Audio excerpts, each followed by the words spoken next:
Alors déjà, pour commencer, on a une bonne nouvelle à vous donner aujourd'hui, parce que nous sommes en 2030, là aujourd'hui. Ouais, on a fait un petit saut dans le futur. On est en 2030. Est-ce que c'est une bonne nouvelle ou pas? Je sais pas, mais... Alors la bonne nouvelle, c'est que le ministre de la Santé est venu exprès dans les Côtes d'Armor, ici, pour nous féliciter, parce qu'on a réussi à faire un partage d'informations, une articulation entre les différents champs, etc., de façon très optimale, très réussie, etc. Tout fonctionne très très bien et on est un des départements, on va dire, pilote en la matière à l'échelle nationale. Donc on peut se féliciter pour ça déjà, c'est pas mal. Donc on a mis plein de choses en place, de l'interconnaissance, de partage d'informations, des outils, etc. Là, l'idée aujourd'hui, justement, sous forme de table ronde, vous avez 3 thématiques. Donc il y a 3 tables par thématique, donc vous êtes 9 tables en tout. Une première thématique, je vais vous les mettre ici en grand, hop, qui est sur le partage d'informations entre les acteurs du sanitaire, du médico-social, du social. Il y a une des questions qui est revenue ce matin, justement pour parler de cette articulation entre les différents secteurs. Donc là, ça tombe bien, il y a une thématique, donc 3 tables qui vont travailler expressément sur cette thématique-là. Thématique 2, le partage d'informations et la relation avec les familles et les proches aidants. Donc là, pareil, 3 tables qui vont travailler sur cette thématique-là. Thématique 3, les outils liés au partage d'informations. Donc la bonne nouvelle de tout à l'heure, on est en 2030 et on est félicité. En fonction de votre thématique, vous devez prendre la casquette, le prisme de votre thématique. Admettons, si je prends la thématique 2, le partage d'informations a très bien réussi sur la question de la relation avec les familles et les proches aidants. On a réussi à mettre des choses en place sur le département et on est pilote sur ces thématiques-là à l'échelle nationale. Et c'est pour ça qu'on est félicité. Donc pour ce faire, vous avez des animateurs sur chacune des tables. Donc 2 animateurs, peut-être 3, ça dépend.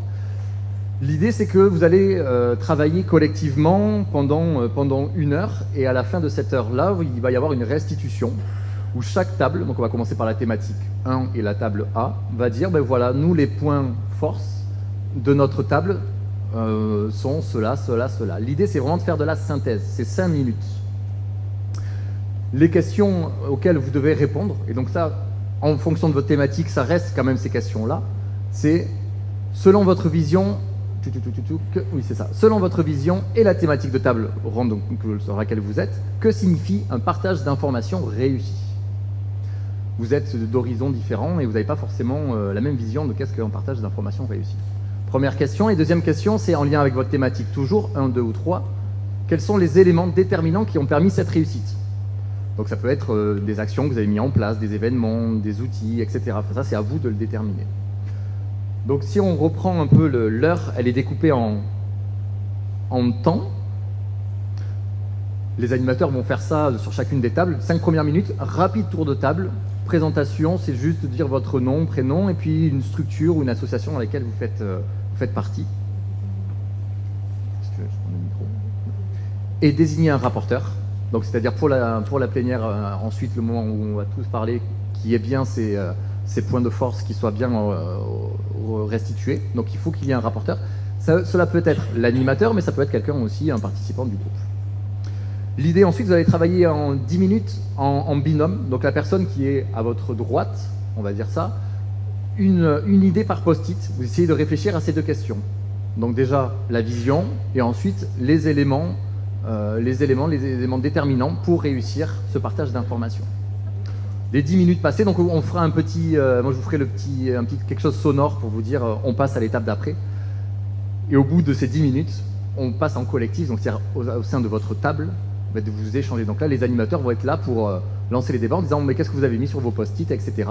L'idée, c'est d'arriver au bout de ces 40 minutes à répondre de façon synthétique à ces 2 questions, la vision et les éléments déterminants.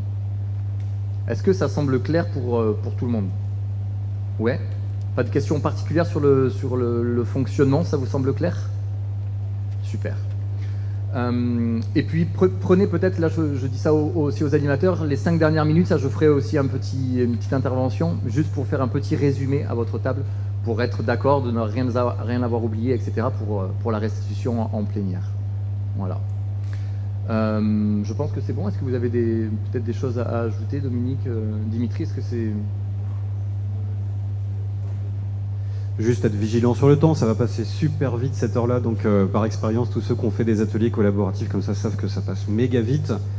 Donc faites bien circuler la parole aussi sur les tables, soyez bien à l'écoute, et puis toute idée est bonne à émettre, à recevoir aussi. Donc c'est un petit peu les préceptes de ce genre de travaux. Donc voilà, bonne humeur, bon travail, et puis hâte de voir le résultat de tout ça d'ici peu de temps alors. Juste pour dire, l'idée de tout ça, c'est de recueillir de la matière. À l'issue de cette journée, peut émerger des actions concrètes sur le territoire. Un groupe de travail, comme on le disait ce matin, est en place déjà sur le partage d'informations grâce au PTSM. Derrière, des demandes de financement peuvent émerger, des actions concrètes peuvent naître sur le département.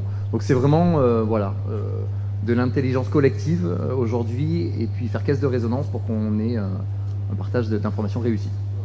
Et en 2030, on se retrouve là pour constater qu'on a bien fait tout ce travail, avec l'aide des institutions, et puis pour boire un coup. Bon, mais bon travail à tous. Deux questions qui sont au tableau là-bas, et qui sont, la première, quelle serait notre vision d'un partage d'informations ici? Quels sont les éléments déterminants avec les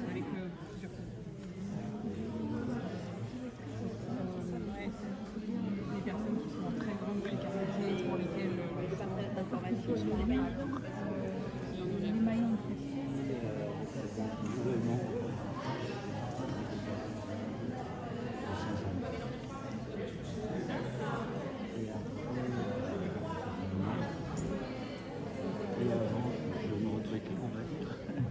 déterminants qui ont permis la réussite du partage.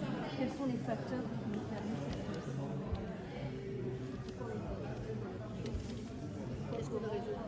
Informaticien hospitalier.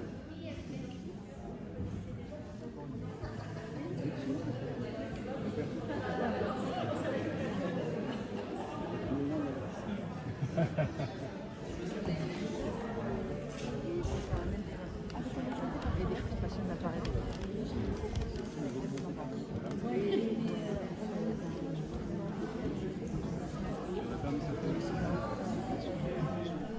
À peu près 5 minutes pour nous indiquer vos idées forces. Je vais vous laisser le micro. Et quel est le rapporteur chez vous? C'est un duo, d'accord. Voilà, donc quelque chose de très simple. Vous vous présentez, vous nous indiquez quelles sont les idées forces, et puis on passera à la table suivante qui, alors à chaque table, après ce sera un petit peu plus difficile parce que puisque vous aurez eu le privilège de démarrer et de tout nous dire. Voilà, on laisse un peu pour les autres. Alors, les 3 mots-clés qui sont sortis immédiatement, c'est interconnaissance, confiance, transversalité. Avec en premier lieu la personne qui est à mettre au centre du partage d'informations. C'est un peu tarte à la crème, mais il faut vraiment, ça a été relevé tout en filigrane tout au long des discussions et des échanges. L'adhésion de la personne et de son équipe ressources, c'est elle qui doit informer de qui est son équipe ressources, qui peut être contacté, etc. Et ça, toujours. Voilà. Sachant que la notion d'équipe, c'est pas uniquement professionnel, mais aussi l'entourage personnel, familial, amical, voisinage, que la personne estime comme ressource. Non, je reprends le micro parce que vous nous resituez dans quel contexte vous nous plongez là. Voilà. Donc, non, mais... Ok. Donc, voilà, vous êtes le groupe 1A, et alors, de quoi parle-t-on? Le partage d'informations entre les acteurs du Mais voilà. du médico-social et du social, et qui étaient bien représentés autour de cette table, puisqu'on avait un peu de tout. Donc, oui, le partage d'informations entre acteurs du sanitaire, médico-social et social. Et la deuxième partie de notre échange... Alors, du coup, l'idée qui nous est venue, enfin qui est inspirée de quelque chose que vous connaissez probablement, c'est comment mettre en œuvre l'interconnaissance, apprendre à se connaître, à connaître l'autre, via l'outil des duodets, mais donc entre professionnels, avec l'idée de pouvoir structurer, organiser et accompagner des formes de vie ma vie dans d'autres structures ou établissements ou services sociaux, sanitaires, médico-sociaux, justement, et de pouvoir ensuite, dans le côté structuration, c'est faire un retour partagé en intra, en fait, de ce que la personne a vécu, ce qu'elle a trouvé intéressant, peut-être via une fiche de synthèse qui pourrait même être partagée sur le site du PTSM. Voilà, dans nos idées, c'était un petit peu ça, c'est-à-dire d'aller au-delà, parce qu'on s'est rendu compte que, mais ça on enfonce des portes ouvertes encore, hein, mais ça va mieux quand même en le disant, c'est qu'une fois qu'on s'est rencontrés, on va avoir plus de facilité à prendre notre téléphone, à échanger, à travailler ensemble, dans l'intérêt toujours de la personne, avec son accord. Et avec l'idée, finalement, en troisième point, de pouvoir travailler en confiance et de communiquer, d'échanger, de partager en confiance. Et pas forcément des informations médicales, mais des clés. C'est ça, c'est cette notion de clé pour pouvoir continuer les prises en charge dans de bonnes conditions. C'est-à-dire pas seulement, pas forcément pas le diagnostic ou la problématique pure qui concerne la personne, mais son impact, l'impact sur la vie quotidienne finalement, et sur la prise en soin, l'accompagnement des autres partenaires. Est-ce que la table valide ?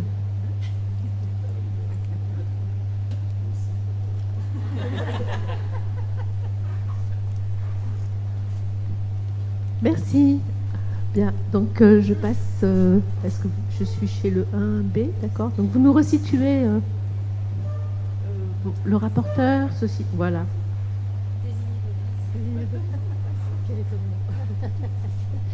Et ben on est sur le même groupe de travail en fait que les collègues d'avant, et puis on a dit à peu près la même chose, donc ça va être rapide.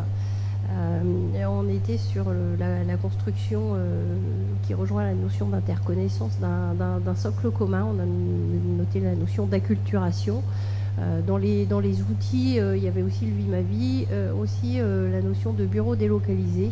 Pourquoi pas avoir des permanences chez les partenaires pour développer l'interconnaissance et le mieux vivre ensemble. On avait aussi la notion de formation et de sensibilisation partagée, mix, un peu à l'instar de la journée d'aujourd'hui, et la notion de langage partagé, d'avoir un glossaire pour un petit peu savoir, quand on dit on a tous nos abréviations, on les aime bien, on serait perdu sans, mais on est un peu seul avec, dès qu'on sort un peu, voilà. Ça a déjà été dit, je le redis parce que ça a été dit comme quelque chose de très fondamental aussi dans notre groupe, c'est la place de la personne dans son accompagnement, la notion de son consentement et sa place d'acteur. Et puis, dans le monde idéal dans lequel on se projetait, on pouvait partager la bonne information au bon moment, au bon interlocuteur et au bon niveau de pertinence. Ça veut dire pas seulement comprendre les sigles qu'on utilise quand on parle de nos structures, mais aussi ce qu'on peut mettre derrière un vocabulaire sur une pathologie. Et on parlait de dossiers partagés, unifiés et simplifiés. Et on a parlé, je vais le dire forcément avec un petit sourire ironique, d'un répertoire ou d'un annuaire. On pense tous au ROR ou pas, dont on nous parle depuis bien longtemps, mais qu'on a du mal à mettre en place. Mais voilà, cette notion de répertoire annuaire, tout ce qui va permettre en fait d'avoir un socle et de construire, de s'acculturer, de construire un socle commun. Comprendre les mêmes choses. Mettre le patient, la personne accompagnée à la bonne place. Tout ce qui va alimenter ça va être structurant. Vous validez le groupe ?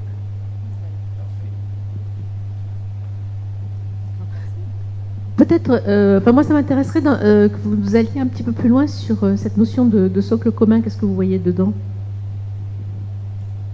Eh ben, c'est un peu de l'intelligence collective, hein. Ça veut dire que on a été ensemble à des formations, par exemple, et qu'on en ressort et que quand on se croise, pas forcément au bistrot, mais dans une réunion ou autre, on dit bah tiens, on a fait référence à ça lors de la formation. Tu te rappelles, on était là, voilà, on a la même compréhension des mêmes mots. Je pense aussi à des considérations éthiques derrière. forcément, quand on parle, on parle d'intelligence collective. Et puis, je sais pas, moi, on disait aussi, si on va pas forcément parler, c'est un schizophrène parce que ça dit rien, mais on va plutôt savoir que l'instit, elle n'a pas besoin de savoir que c'est un schizophrène, mais elle a besoin de savoir que ça et ça, il faut pas le faire, mais qu'on va plutôt privilégier telle et telle conduite. Donc on est en fait mieux se connaître, avoir ce socle commun pour savoir quelle information l'autre a besoin. Et c'est la notion de pertinence qui était dite tout à l'heure et qu'on a développée, et que moi j'explique comme ça en tout cas si vous êtes d'accord. C'est de la pertinence, c'est d'avoir la bonne information dite de la bonne manière à l'interlocuteur, donc de savoir de quoi il a besoin pour que l'information que je lui donne lui soit utile et par ricochet soit utile à la personne. Oui, donc un socle commun où il peut y avoir à la fois des éléments d'information d'agenda, qu'est-ce qui se passe à tel moment sur le territoire où je peux m'informer en tant que professionnel pour accroître ma compétence, mes connaissances sur le sujet, ou en tant qu'association. Vous faites référence au répertoire opérationnel des ressources, donc c'est où est-ce que je vais pouvoir avoir telle ressource pour m'aider à prendre en charge, etc. Et ça peut aussi bien être... Donc c'est vraiment hétéroclite, très, très varié. Imaginez une personne à domicile, boum, elle est hospitalisée, hospitalisation par d'office, et le service à domicile, il a besoin de le savoir que la personne a été hospitalisée. Et c'est que d'entrée, il puisse avoir un pop-up sur son logiciel pour dire ça sert à rien d'y aller à 17h, tu vas plutôt aller sur telle intervention, parce que derrière, voilà, c'est quelle information il y a besoin en temps réel, et ce type d'information il y a besoin en temps réel. Et aujourd'hui, il n'y a pas de temps réel, et des fois, il n'y a même pas d'information du tout. Non, mais ce que j'avais besoin de connaître, de comprendre, de bien dissocier, c'est l'information de type général, de type FAQ, questions fréquentes, questions fréquemment posées autour d'un type de prise en charge, et ce qui est relatif à des données personnelles, plutôt des données de la personne. Là, dans la réflexion, dans la philosophie qu'on avait sur cette réflexion-là, quand on donne des données personnelles, on les donne de la manière que la personne qui le reçoit puisse l'utiliser. C'est surtout ça. Et quand on dit langage commun ou socle commun, c'est l'idée de connaître l'autre aussi et de savoir de quoi il a besoin. De quel type d'information, qu'est-ce qu'il est capable de comprendre, sans forcément jargonner dans les nosographies.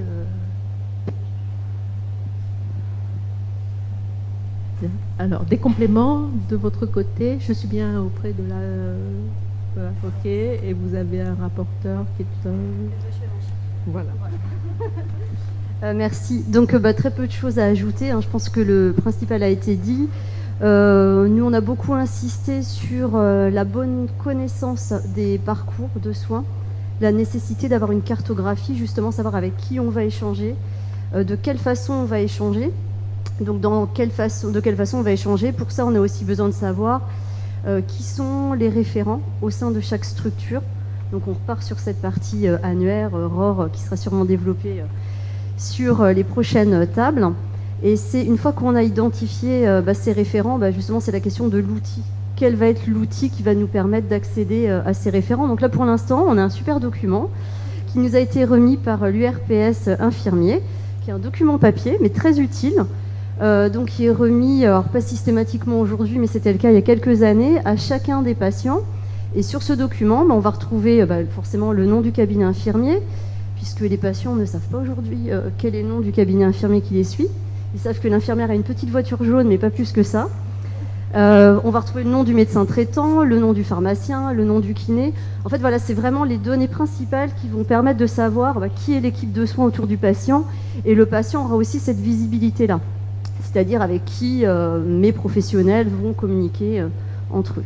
Donc il y avait cette partie connaissance donc des parcours, des référents. On a également évoqué le temps, la planification du temps de partage d'informations. Donc ça a été relevé par de nombreuses personnes autour de la table. Tout le monde veut partager de l'info, veut recevoir de l'information, mais la problématique aujourd'hui, c'est à quel moment je suis dispo physiquement et mentalement pour passer et recevoir cette information-là. Et donc aujourd'hui, c'est quelque chose qui n'est pas valorisé, qui ne fait pas partie des fiches de poste. Et donc, ce temps-là, il faut le trouver souvent en plus du temps qu'on va déjà passer autour du patient sur la partie, on va dire, soins, prise en charge, autour de l'usager sur d'autres thématiques. Donc, c'est comment on articule les choses aujourd'hui, comment on trouve ce temps avec la direction, etc. Et là, c'est vraiment quelque chose d'important puisque si on n'a pas le temps de passer l'info, on perd en qualité de prise en charge autour de ce patient. Donc voilà, je ne sais pas si vous avez d'autres choses à rajouter. C'était juste par rapport, vous aviez évoqué le Vie ma vie là, de reprise. Oui. Pour info, ça existe. En fait, dans le cadre du CLSM, on a créé des conventions, alors c'est pas utilisé. Du coup, n'hésitez pas à le faire, ça existe. Voilà, c'est le moment. Conseil de ça existe. Si, en fait, dans le groupe interconnaissance, il y a une convention qui a été créée, mais alors je crois qu'elle n'a jamais été utilisée.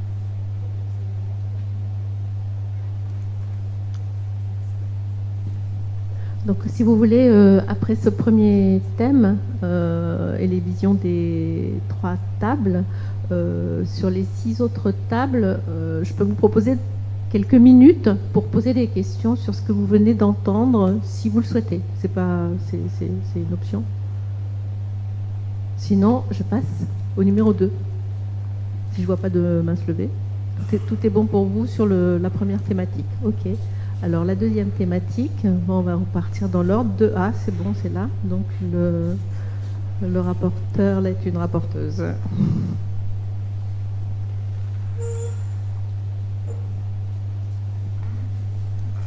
Alors, donc, nous, on est sur le partage d'informations et la relation avec les familles et les proches aidants, avec une vision partagée autour d'un partage d'informations réussi, c'est que les familles puissent se sentir impliquées, associées, considérées, comprises et soutenues dans l'accompagnement de leurs proches, mais également dans les liens avec les professionnels ou plus largement dans la vie de l'institution, et ce, dans le respect de la volonté de la personne. Ce qui nécessite d'une part de qualifier un petit peu l'information qu'on partage, puisque elle peut être assez large, elle est bien entendu autour du proche, mais elle peut être aussi sur la maladie, au sein de l'établissement, dans la vie de l'institution ou dans les dynamiques partenariales comme on peut l'avoir aujourd'hui. Donc on a identifié 3 grands éléments déterminants qui participeraient à cette réussite. C'est en premier lieu le changement un petit peu de paradigme en se disant qu'on est tous partenaires, et du coup d'avoir vraiment une approche du partenariat entre personnes, professionnels, famille et entourage. Ce qui nécessite du coup des évolutions dans la posture professionnelle, des évolutions dans les structures aussi des équipes professionnelles, de pouvoir avoir une diversification des métiers et demain voir dans un futur très proche des pères aidants au sein des établissements de santé par exemple, et ce qui engage aussi fortement un lien de confiance à créer. En deuxième élément déterminant, c'est l'approche qu'on peut avoir autour de la personne et de sa relation avec la famille, donc l'approche globale, décloisonnée, avec tant au niveau de sa vie en général, donc d'avoir justement l'implication de l'entourage dès le départ, qu'en termes de parcours de vie, ce qui nécessite aussi un prérequis, c'est le travail en réseau et tout ce qui fait écho au groupe 1 qui a du coup bien balayé la thématique. Donc cette approche-là, elle va donner lieu en fait à la coordination de parcours, à faciliter un accès rapide aussi aux soins et un accès rapide à l'information pour les familles. Et en termes d'exemples pratico-pratiques, c'est de pouvoir initier des réunions de synthèse ou des temps partagés qui associent professionnels, tout secteur, mais également les personnes accompagnées et leur entourage. En troisième élément déterminant, c'est plutôt tout ce qui va toucher aux outils et aux pratiques. Aux outils d'abord en termes de formation, par exemple.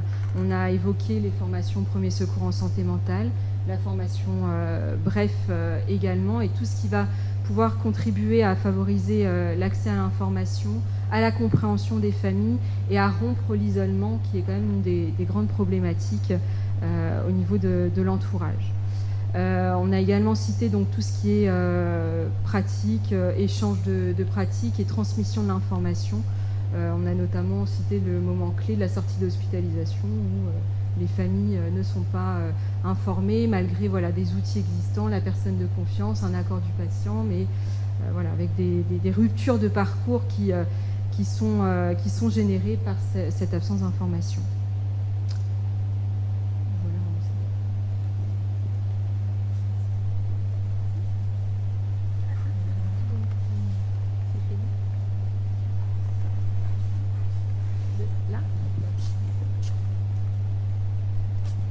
Alors pour continuer, c'est vrai qu'on est dans les mêmes idées que le groupe d'avant. On a commencé donc sur la vision qu'on a du partage d'informations avec la famille. Donc c'est d'abord un partage avec évidemment l'accord du patient et un partage qui répond aux attentes de tous. On s'est dit aussi que le patient, plus les professionnels, qu'ils soient du sanitaire, du médico-social ou du social, plus le proche aidant, c'est finalement le trio gagnant.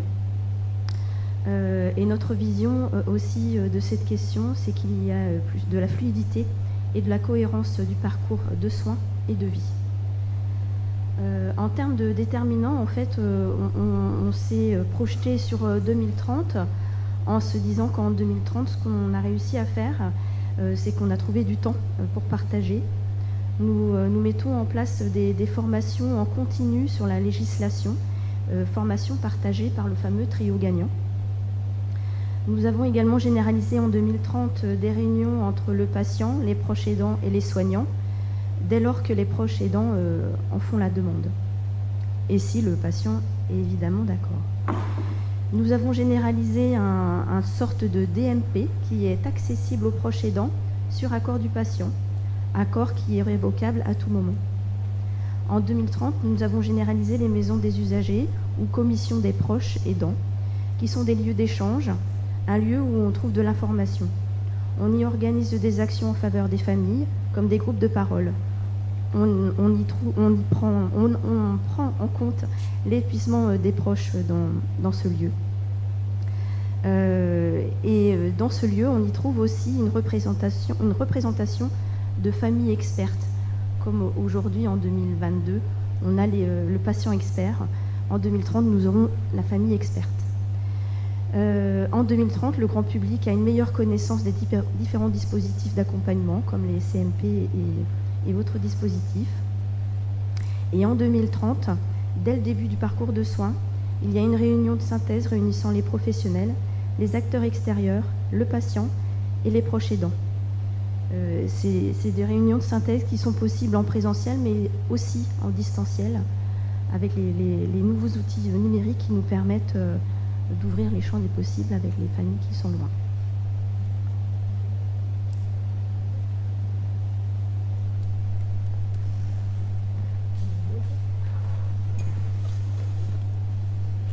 Donc nous, on était le dernier groupe. Du coup, je suis de dos, désolée. Du coup, nous, je vais compléter ce qu'ont dit les deux groupes précédents, notamment sur l'aspect formation. Nous, on avait ajouté, notamment pour les professionnels de santé, de peut-être travailler ou d'être plus formés sur les formations qui vont tourner autour du relationnel avec les patients et aussi les familles pour mieux communiquer autour des pathologies. Parce que c'est vrai que des fois, c'est pas évident à comprendre, notamment quand on n'est pas concerné. Qu'est-ce qu'on avait mis d'autre? Notamment sur l'aspect formation, la notion d'interconnaissance, en favorisant vraiment des temps d'échange entre tous les acteurs concernés. Mais c'est déjà revenu aussi en commentaire. Il y avait la notion de prévention et de sensibilisation aussi sur l'aspect de formation. Et on mettait aussi, notamment par le manque de temps qui est revenu dans d'autres tables, d'aussi développer certaines professions, notamment les IPA ou les infirmières azalées, que ça je ne connaissais pas, mais qui peuvent aussi venir compléter les temps, notamment des médecins qui souvent disent qu'ils n'ont pas assez de disponibilité. Et c'est vrai qu'il y a d'autres métiers qui peuvent prendre le relais, notamment sur ces aspects-là. Après, on avait dit quoi d'autre? J'ai mis le désordre dans mes post-it. Sur le partage d'informations, on a aussi évoqué notamment, ce qui est important, c'était le dialogue avec le corps médical, parce qu'ils ont quand même une place très importante dans un parcours de soins. Et donc, ce serait d'avoir plus d'initiatives avec notamment la présence de médecins dans certains temps d'échange, notamment des conférences de type des temps organisés par une association sur la dictologie, d'avoir des médecins qui viennent intervenir pour un petit peu parler de la pathologie à un plus grand public. Voilà, et je ne sais pas si j'ai oublié d'autres choses là-dessus.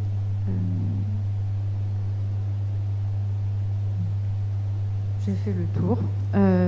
Après, on a évoqué aussi pour l'entourage, voilà, on rejoint l'idée du trio patient, professionnel et proche aidant. Donc on a aussi parlé en élément déterminant le DMP, qu'on espère qu'en 2030, ce sera un outil qui sera développé où le patient aura aussi accès à l'ensemble des informations qui y sont, parce qu'aujourd'hui c'est pas encore très concret, ou alors des fois un patient peut consulter son DMP et remarquer qu'il y a des éléments qui sont absents, mais en même temps c'est pas encore très clair aussi sur à quel moment on doit mettre les informations dans le DMP, est-ce que c'est à la demande du patient ou pas. Donc on espère que ce sera un petit peu plus organisé en 2030. Qu'est-ce qu'on avait dit d'autre ? On espère aussi qu'en 2030, il y aura moins de ruptures dans les parcours, peut-être avec l'implication de moyens pour avoir plus de professionnels. Voilà. On avait aussi repris la notion de consentement, du fait que le patient doit vraiment être bien informé de ce qu'on met dans son dossier.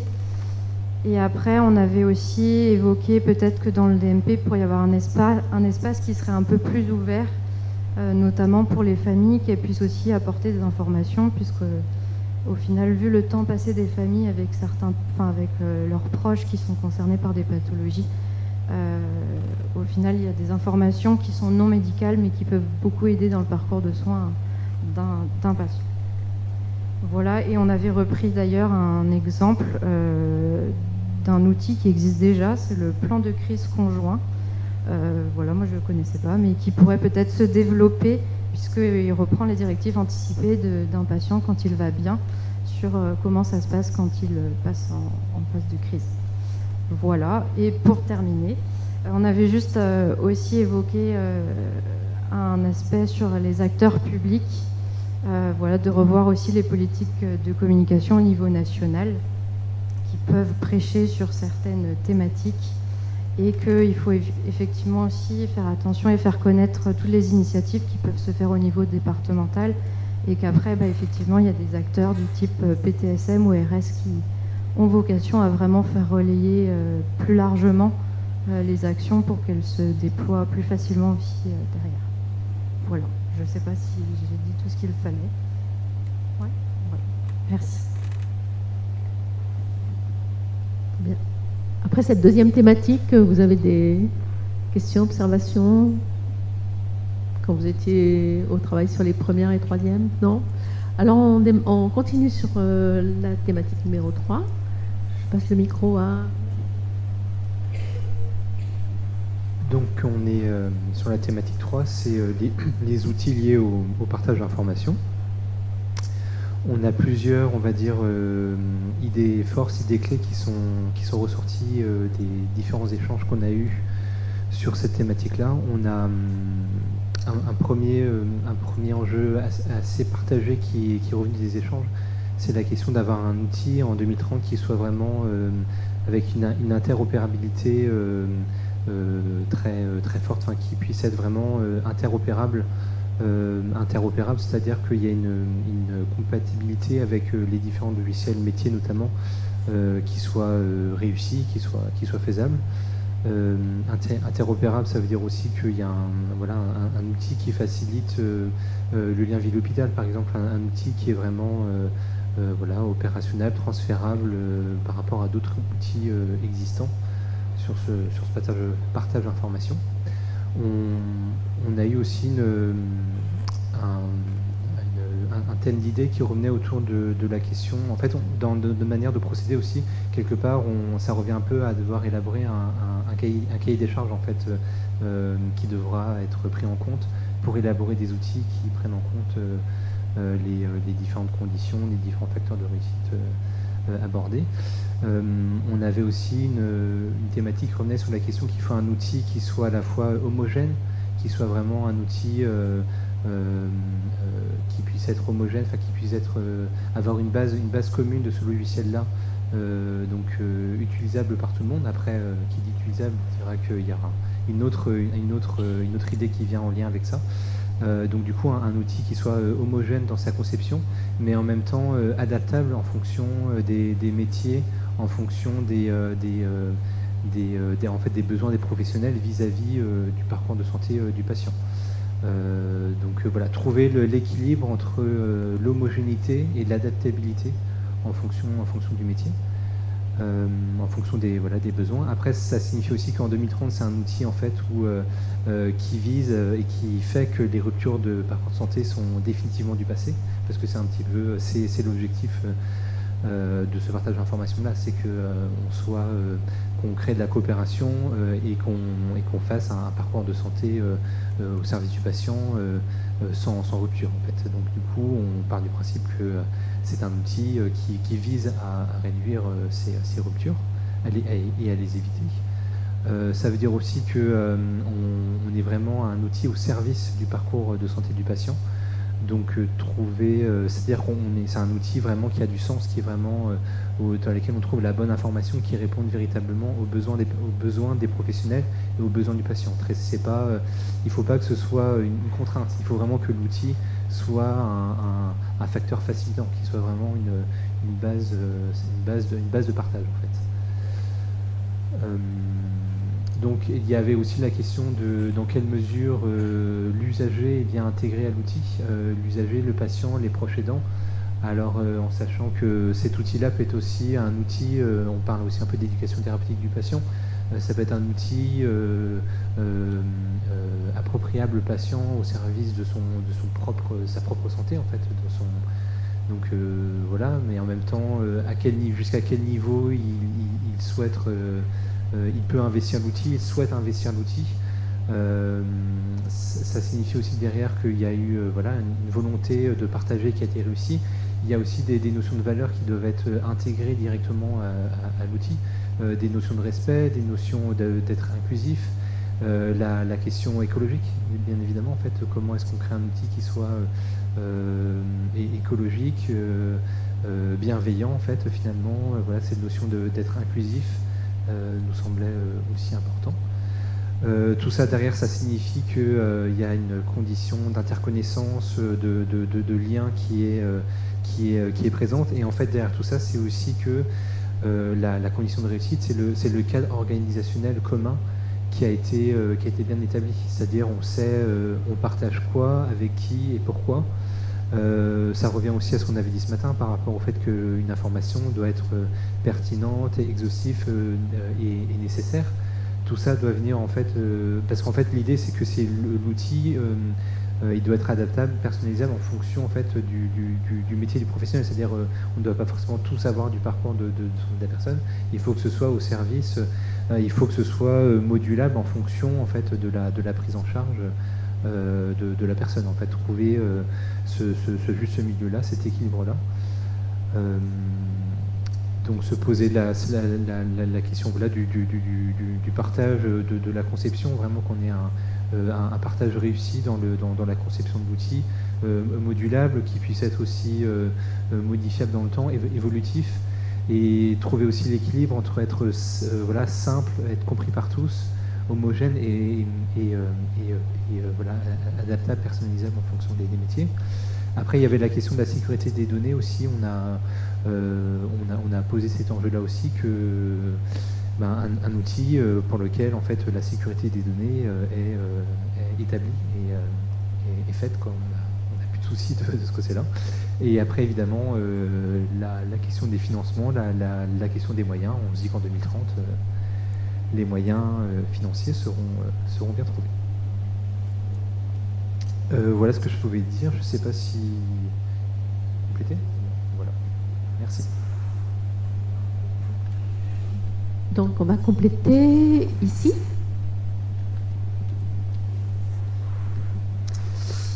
Alors, la première chose qu'on s'est dite, et on va enfoncer une porte ouverte pour commencer, c'est l'interconnaissance. On redit interconnaissance. Ensuite, des axes autour de la formation. Donc là aussi, développer la formation au cadre juridique du partage d'informations, avoir de la disponibilité des professionnels pour qu'ils puissent être formés en continu. L'idée, c'est aussi de développer une vision commune et partagée de la finalité pour le patient du ou des partages d'informations. Donc tout ça est complémentaire. On s'est dit aussi qu'en 2030, tous les acteurs utilisaient les outils. Beaucoup d'outils existent, sont en place, mais ne sont pas forcément beaucoup utilisés. Donc tous les outils sont utilisés d'une manière pertinente et homogène. Donc ça rejoint ce que tu disais juste avant. Alors quelque chose aussi d'important, c'est tout simplement de développer la formation des acteurs aux outils numériques. Donc, sans parler du cadre juridique, tout simplement l'accès à l'informatique. Donc faire connaître l'informatique, mais aussi ce qui existe en interne et en externe dans les outils internes, dossiers patients informatisés ou dossiers d'usagers ou autres.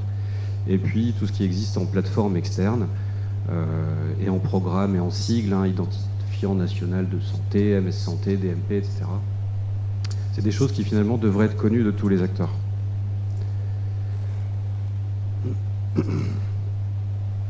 Mettre en place aussi une véritable démarche de partage d'informations au sens plutôt méthodologie projet, d'avoir une approche structurée sur le partage d'informations qui s'intègre dans les processus de tous les acteurs. On a aussi imaginé qu'en 2030, on disposait d'un outil d'alerte des différents acteurs autour des patients ou des personnes accompagnées, des citoyens, afin d'éviter dans la santé mentale tout ce qui est épisode de crise, rupture de parcours. Donc c'est hyper vaste. On a aussi repris la sécurité des informations. On a très peu parlé aujourd'hui de cyberattaque et pourtant, pas une semaine ne se passe sans qu'un acteur de santé soit attaqué. Donc en 2030, on ne peut pas imaginer que ce soit encore le cas finalement. Que se passerait-il si l'espace santé était hacké? Non. En 2030, ce n'est pas possible. Ah oui, on l'a même pas écrit, mais plus d'informaticiens en 2030. Parce que c'est bien de vouloir développer des outils, mais si on a trop d'appels, les informaticiens ne peuvent pas répondre. Donc forcément, comment développer la connaissance et le service rendu? Je suis un peu intéressé. Mais quand même, c'est au service de tout le monde. Quelque chose d'important qui a été dit aussi déjà en filigrane, c'est rendre les outils lisibles. Ils ne sont pas toujours connus, tout simplement, compréhensibles et accessibles. Donc c'est peu de mots, mais c'est beaucoup de choses derrière. Disposer d'une cartographie des usages des acteurs et des outils de partage d'informations. C'est balèze, c'est complexe, mais aujourd'hui c'est vrai que c'est essentiel. Et puis des choses, alors aussi de manière très opérationnelle, accès à la messagerie sécurisée de santé pour tous les acteurs. C'est invraisemblable qu'on se pose encore la question de qui accède pas, alors que la donnée, le partage, c'est sacré. Donc, tout simplement, quoi. Voilà, on a déjà dit faciliter l'accès aux compétences numériques. Voilà. Et aussi, ah oui, alors, non, c'est un autre sujet, c'est faciliter l'accès pour tous les acteurs aux compétences spécifiques, finalement, en lien avec les outils. C'est vrai que moi, je suis dans un établissement où on est 6 informaticiens. Pour plein de structures, c'est « waouh, trop cool ». Et pour d'autres structures, c'est « vous n'êtes que 6, comment vous en sortez ?»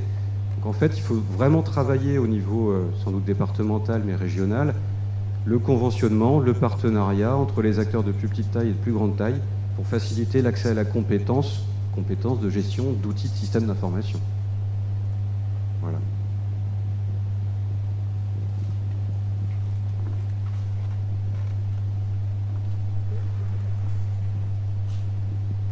le mot de la fin.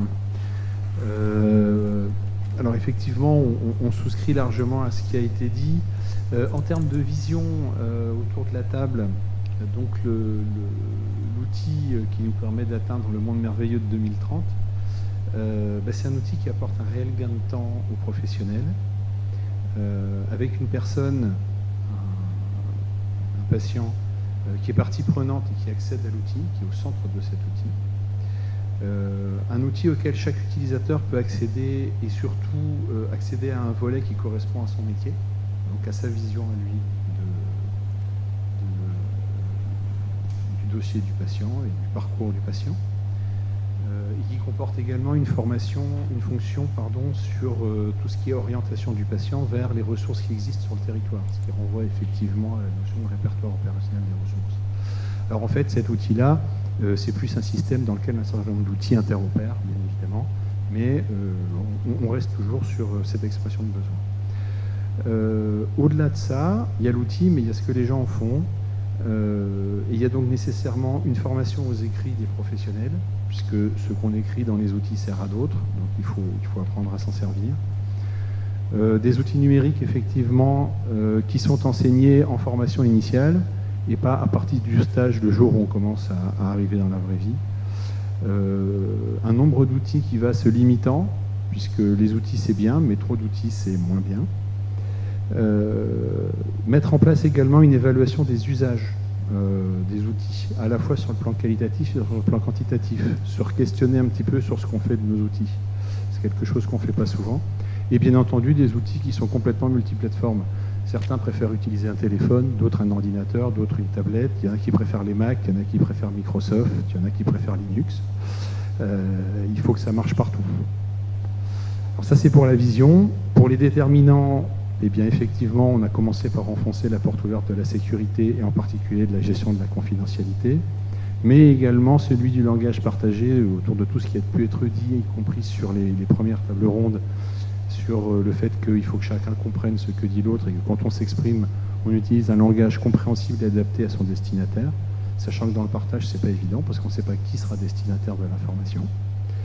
Et puis une ergonomie qui soit adaptée aux pratiques avec un accompagnement au changement qui soit réellement significatif. J'en ai fini, vous n'avez rien d'autre à ajouter ou à commenter? C'est bon, ça le fait?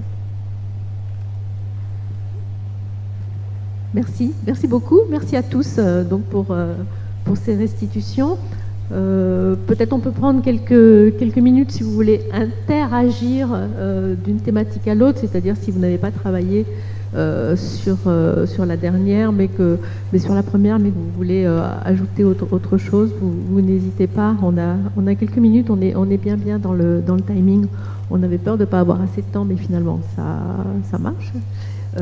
Donc je me retourne à 360 pour voir si vous avez envie d'ajouter sur les autres sujets auxquels vous n'avez pas participé. Sinon, oui, Dimitri.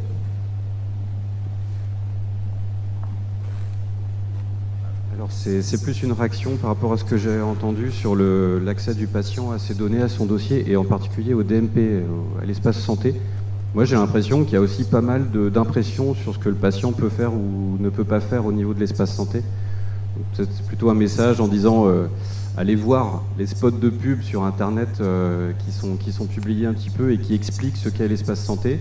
C'est hyper court et finalement le patient a le contrôle, a le pouvoir sur son espace santé. C'est hyper important de le savoir. On est habitué quand même à ce que les outils soient plutôt sous le contrôle des institutions, des acteurs de santé. C'est pas du tout le cas pour l'espace santé, puisque le patient peut le fermer, peut s'opposer à son ouverture, etc.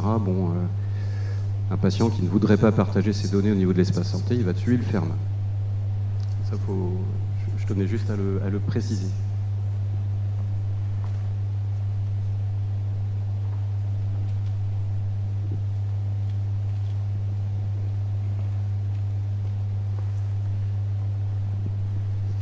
Je ne résiste pas à l'envie de faire un peu de provoque. Qui a activé son espace santé? Levez la main.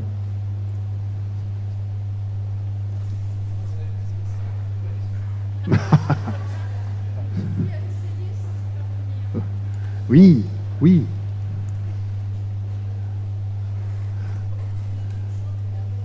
Et on est supposé être des sachants sur le sujet.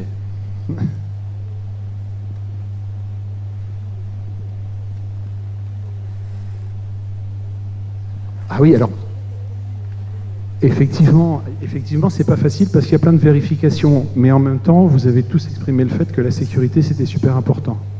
Alors, on fait de la sécurité ou on fait de l'accès facile? C'est une question, hein.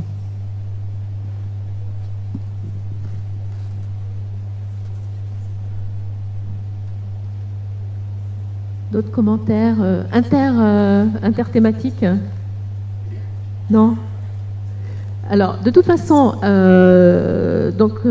avant de partir, je vous rappelle, je réinsiste sur le fait que ça nous intéresse vivement d'avoir vos commentaires sur la fiche, sur le questionnaire qui vous a été remis.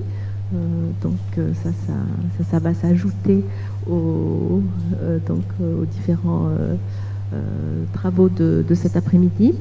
Ce que je vais faire là, ce que je vous propose, c'est que on vous donne sauf si Thomas veut ajouter quelque chose, non? On vous donne un regard croisé ou parallèle, on ne sait pas encore, avec Marguerite sur cet après-midi, sur ce avec quoi moi personnellement je donnerai ma vision de ce qui m'a le plus interpellé, hein. Ça va être complètement biaisé, il faut le savoir dès le départ.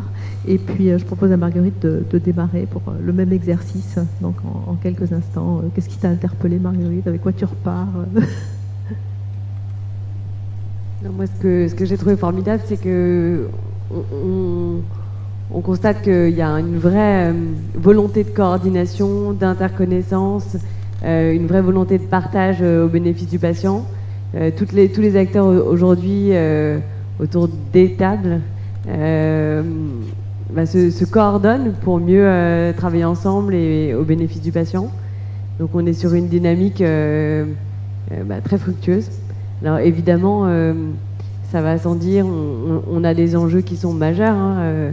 On a à la fois l'enjeu du secret médical et en même temps nécessairement des arbitrages à faire entre protection des données, vie privée, mais ouverture des données, partage, coordination. Donc par nature, on est sur des ambitions qui sont possiblement antinomiques. Et donc ce qu'on constate, c'est que on a aujourd'hui un certain nombre d'outils qui nous permettent de mieux travailler ensemble et avec des ambitions relativement communes. Parce que ce qui est intéressant, c'est de voir à quel point, effectivement, toutes les, on va dire, propositions ou imaginations ont convergé vers finalement des solutions qui ne sont pas si éloignées de ce qu'aujourd'hui le gouvernement souhaite mettre en œuvre, ce qui est plutôt une bonne nouvelle. Donc voilà, on est sur une ambition de socle commun.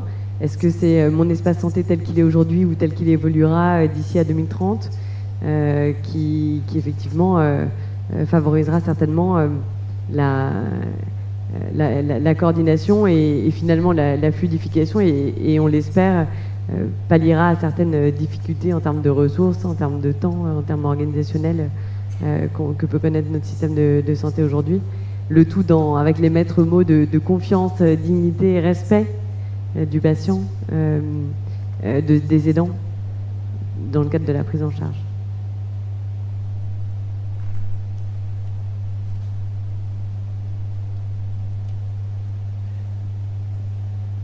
Okay. Donc quelques mentions un petit peu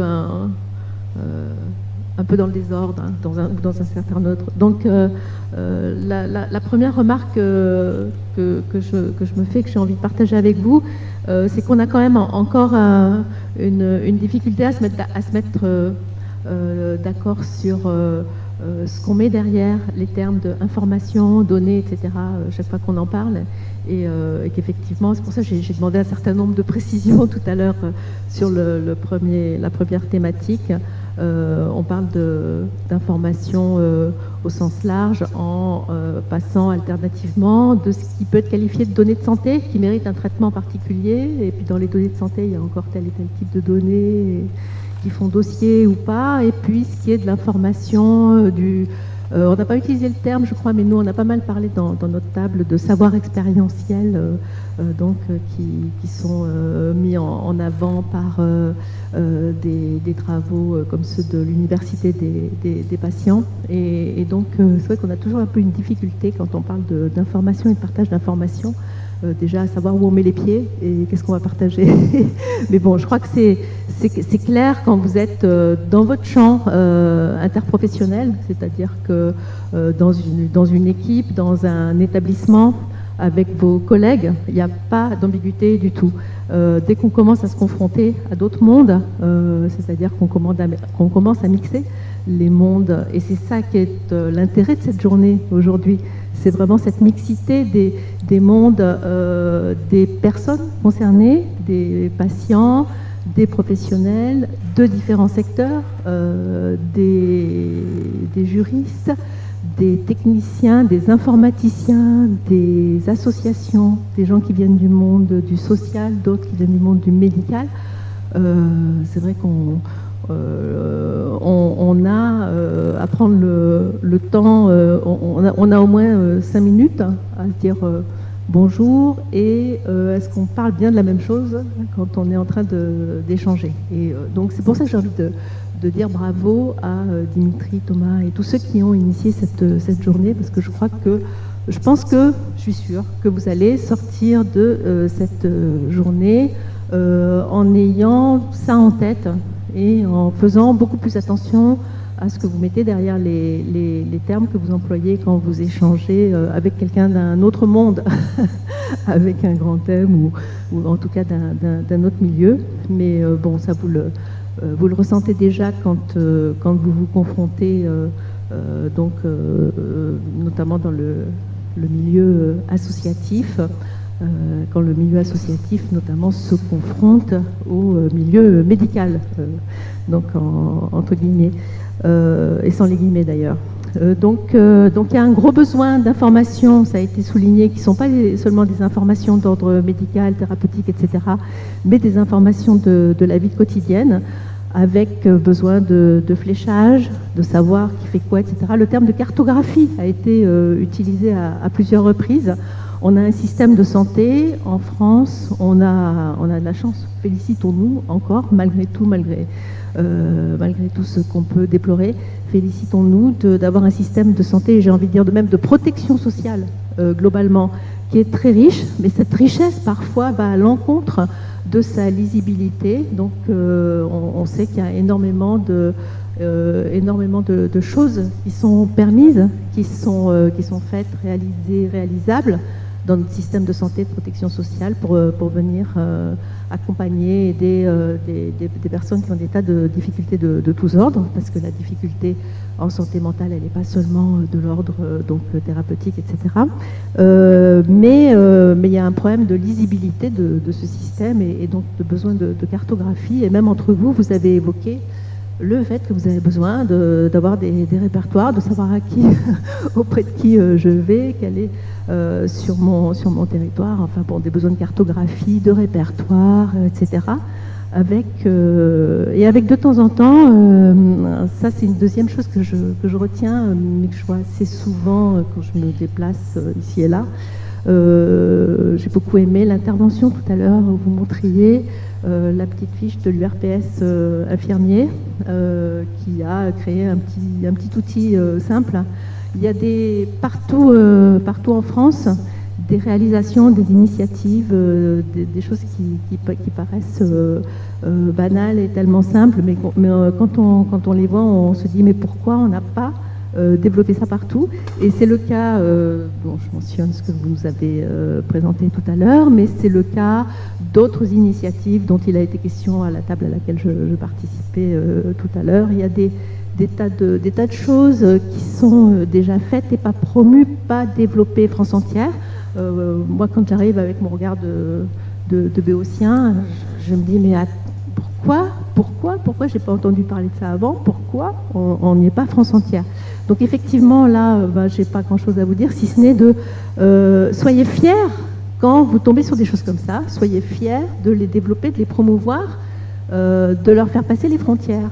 Et n'attendez pas, alors oui, les politiques publiques c'est important et ça doit être, il y a des tas de choses qui doivent être mises en œuvre, mais finalement, n'attendez pas que les choses se fassent, n'attendez pas après le DMP, n'attendez pas après le DMP, si vous voulez qu'il existe, vous le remplissez. De toute façon, je crois que les initiateurs du DMP vous l'ont assez dit. Hein. Si vous voulez qu'il existe, votre DMP, vous commencez par le remplir et puis après on verra si ça fait boule de neige. Si vous avez des initiatives dans vos associations, dans vos organisations, dans vos établissements, ou si vous tombez sur une initiative, j'ai des confrères, des collègues, etc., un petit truc qui ressemble à rien, soyez-en fiers, développez-le, promouvez-le à partir du moment où vous êtes assuré que vous partagez l'envie de l'utiliser. C'est beaucoup utilisé, le terme d'usage a été mentionné. Si c'est en usage, franchement, si c'est en usage, c'est que c'est utile. Si c'est en usage, développez, promouvez, soyez fiers de le partager. Et puis si c'est pas en usage, comme l'a dit Christian Rioux, si on l'évaluait, pourquoi c'est pas en usage? Et à partir de là, je fais autre chose, quoi. Donc d'ici 2030, saisissez-vous de tout ce qui existe, qui est en usage, et puis faites-le passer les frontières. Et puis ce qui n'est pas en usage, évaluez. Et puis dites-vous, il faut savoir jeter des trucs à la poubelle. J'ai pas dit quoi, hein, mais il faut savoir jeter des trucs à la poubelle. Donc ça, c'est des choses qui m'ont, que j'avais envie de partager avec vous. Alors il y a autre chose, planifier le temps de partage de l'information. Alors ça, c'est des sociologues ont souvent, il y a quelques sociologues qui ont travaillé là-dessus, sur l'invisibilisation du temps de la coordination. Tant que votre temps de partage, de coordination, de collaboration, d'information n'est pas visible, vous n'arriverez jamais à le valoriser. Donc débrouillez-vous pour le rendre visible. Sinon, vous serez toujours coincé. Il ne sera pas valorisé, donc vous n'arriverez pas à le dégager. Et puis c'est la poule et l'œuf, je ne sais pas où est la poule et l'œuf là-dedans, mais il y a des espoirs là-dedans. Enfin, j'ai eu une lueur d'espoir quand j'ai parcouru, parce que j'ai pas eu le temps de le lire, il fait je ne sais pas combien de pages. C'est quelque chose que l'avis du CCNE, l'avis du comité d'éthique que je mentionnais ce matin, c'est quelque chose qui a été mis noir sur blanc par le comité d'éthique. Ce temps de partage. Et puis ça a été tellement évident au moment de la crise Covid, les premiers mois de 2020. Donc trouvez les moyens de rendre visibles vos temps de partage, de coordination, d'une façon ou d'une autre. Et vous arriverez à les valoriser. Quand vous les aurez valorisés, vous arriverez aussi à avoir les moyens qui vous permettent d'avoir les outils et de valoriser les financements, les fléchages pour les outils qui soutiennent ces temps de partage. Ça me paraît très important. Il me paraît, qu'est-ce qu'il y avait d'autre? Oui, le moment de la sortie d'hospitalisation. Oui, on a travaillé beaucoup en France sur le plan numérique ces derniers temps, il me semble, sur les admissions. C'est-à-dire que j'ai l'impression qu'on a progressé dans les admissions, on a essayé, là je suis dans l'établissement, mais tout ne se passe pas en établissement, mais enfin bon. Et en revanche, sur la sortie, on est toujours livré à soi, à son proche, etc. Enfin bon, donc d'ici 2030, travailler là-dessus, ça me paraît important. Ça suscite... ça règle pas mal de choses et donc ça devrait, effectivement, ça a été évoqué tout à l'heure, ça devrait être un point important dans les initiatives à poursuivre dans les travaux qui vous occupent. Qu'est-ce que j'ai noté d'autre? Sûrement plein d'autres choses, mais bon, je ne vais pas vous retenir trop longtemps parce que vous avez à rentrer dans vos territoires. Les outils. Alors les outils, moi je vous trouve les solutions, le DMP, tout ça, bienveillant avec tout ça. Hein. C'est-à-dire que, alors on peut pas savoir, on n'a pas évalué. vous les avez pas en main, etc. Mais vous continuez à décrire les solutions numériques comme étant la solution idéale. Et franchement, confrontez-vous à ces solutions et puis n'hésitez pas à revenir vers les professionnels. Ils sont ouverts et bienveillants ici aussi, à revenir vers les professionnels qui promeuvent tout ça et ils sont prêts à améliorer et ils attendent même que ça d'ailleurs, de pouvoir améliorer. Je crois même qu'ils préféraient avoir amélioré plutôt que de se dire qu'on va le mettre à la poubelle parce que ça n'aura pas été utilisé. Les SIH pareil, et puis les automatisations, etc. Donc ne pensez plus que d'ici 2030 vous aurez l'outil idéal, sinon vous continuerez à penser que l'outil idéal c'est un iPhone et puis que finalement pourquoi on se casse la tête à essayer de créer autre chose. Mais cet outil idéal, vous le confrontez à la vraie vie. Ça veut dire que y a un moment où il faut prendre le temps de mettre les mains dedans et puis de dire à ceux qui l'ont promu, votre système d'accréditation, il est trop complexe, votre automatisation, elle ne fonctionne pas, ouvrir mon DMP, je veux bien, mais enfin, si je dois mettre 3 jours, attendre un code qui vient pas, etc., ça ne va pas, etc. Donc il y a cet aspect-là, ça c'est quand vous êtes à l'aise avec les outils numériques. Et puis, vous savez très bien, et on le sait tous, même quand on est à l'aise avec les outils numériques, on continue, et ça a été souligné par ici, on continue à avoir besoin d'une culture numérique, d'une acculturation numérique dans une société qui devient 100% numérique, où on n'est pas obligé, nous, en tant qu'êtres humains, de s'adapter à notre outil. On pourrait aussi prétendre que l'outil va s'adapter à notre propre ergonomie d'être humain. Donc soyez vigilants vis-à-vis de ça.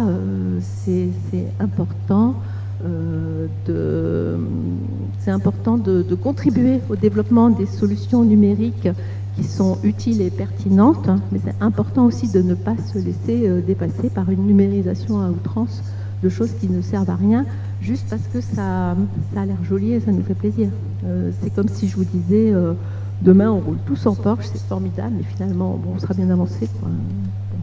Je vais conclure, parce que sinon ce sera trop long. Et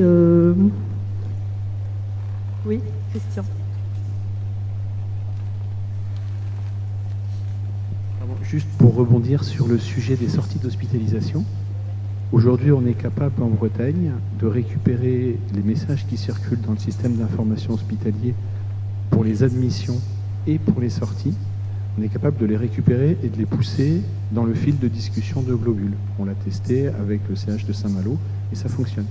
C'est des choses qu'on sait faire. Très bien. Donc il y a des solutions. Il y a des solutions adaptées, il y a des solutions dont les usages ont été évalués. Donc effectivement là, de même que l'interconnaissance, les socles communs qui ont été évoqués tout à l'heure sont importants à avoir, la cartographie, etc. C'est vrai qu'il y a peut-être aussi un besoin un catalogue de quelles solutions je peux utiliser quand je suis tel professionnel confronté à telle activité. Ce sera peut-être quelque chose qui pourra sortir de votre initiative. Voilà, donc j'aurai sûrement encore plein d'autres choses à vous dire, mais bon, je vais vous épargner tout ça. Et Thomas donc, va nous donner un mot de conclusion. Juste un mot pour vous dire que j'ai été très heureuse de participer à cette journée avec vous.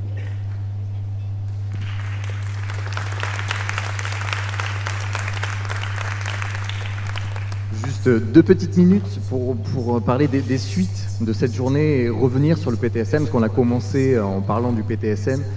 Cette journée s'inscrit dans le cadre du PTSM. On va juste finir avec un petit mot rapide sur le PTSM. Je suis désolé, je prêche par ma paroisse, c'est normal. Juste pour vous dire que toute cette matière, toutes ces réflexions qu'on a eues là aujourd'hui vont nourrir également l'ensemble des autres actions du PTSM, donc les 21 autres actions du PTSM. Ça va vraiment nourrir, on voit dans les réflexions, dans l'interconnaissance, etc. Il y a beaucoup de personnes qui participent à d'autres actions du PTSM qui sont là aujourd'hui, de nouvelles personnes qui vont peut-être intégrer ces actions-là aussi, des nouvelles têtes que j'avais jamais vues. Donc ça, c'est voilà, on continue, ça va vraiment enrichir cette dynamique PTSM. Donc ça, c'est quelque chose d'important. Autre chose, les vidéos qui ont été prises là aujourd'hui vont être aussi diffusées. Donc ça va permettre aussi d'être un peu en ambassadeur dans vos structures, de pouvoir montrer, de pouvoir diffuser les contenus de ces interventions, des réflexions, de ce compte rendu là de cet après-midi. Donc ça, voilà, ça va être diffusé. Donc charge à vous aussi derrière de faire un peu les ambassadeurs au sein de vos structures, etc. Et enfin, peut-être plus sur l'action 19 qui concerne vraiment le partage d'informations. Il y a un groupe du coup de travail constitué là d'une vingtaine de personnes qui travaillent déjà depuis plus d'1 an sur cette thématique-là. Cette journée-là est une des actions, mettre en place une journée départementale sur cette thématique-là, c'était une des actions. Ce groupe de travail avait aussi d'autres actions. L'idée maintenant, ça va être de réfléchir à la suite. Qu'est-ce qu'on en fait de toute cette matière qu'on a recueillie aujourd'hui? Donc peut-être de prioriser, de faire remonter ensuite aux financeurs, aux autorités de tutelle, etc., pour voir si des projets peuvent émerger. Donc voilà, donc tout ça pour vous dire que cette matière recueillie aujourd'hui a vocation à être remontée, à être digérée, à servir ensuite de projets concrets sur le territoire. Donc vraiment merci pour cela, merci aux vingtaines de personnes qui ont travaillé avec nous, avec Dimitri Martinescu du coup depuis tout ce temps, voilà, sur la concrétisation de cette action, sur cette journée, mais pas que. Voilà, on a eu tout un travail d'interconnaissance aussi en petit comité, et puis appel à candidature aussi si des personnes ont volonté de rentrer dans ce groupe de travail, c'est tout à fait possible. Voilà, donc de se rapprocher de Dimitri, de se rapprocher de moi. Vous pouvez tout à fait participer à cette démarche. C'est une démarche ouverte, collaborative, collective et départementale, et intersectorielle. Donc peu importe qui vous êtes, vous pouvez intégrer ce groupe de travail. Donc merci beaucoup pour cette journée. C'était très riche. On a eu des super interventions. Merci aux intervenants de ce matin, à l'animation de Dominique tout au long de la journée, et puis vos neurones cet après-midi hein, pour ces tables rondes, ces ateliers qui amènent plein de matière. On a noté tout ça. On a filmé tout ça et puis vivement la suite. Voilà. Dire un petit mot, c'est bon. Merci à tous et puis bon retour chez vous.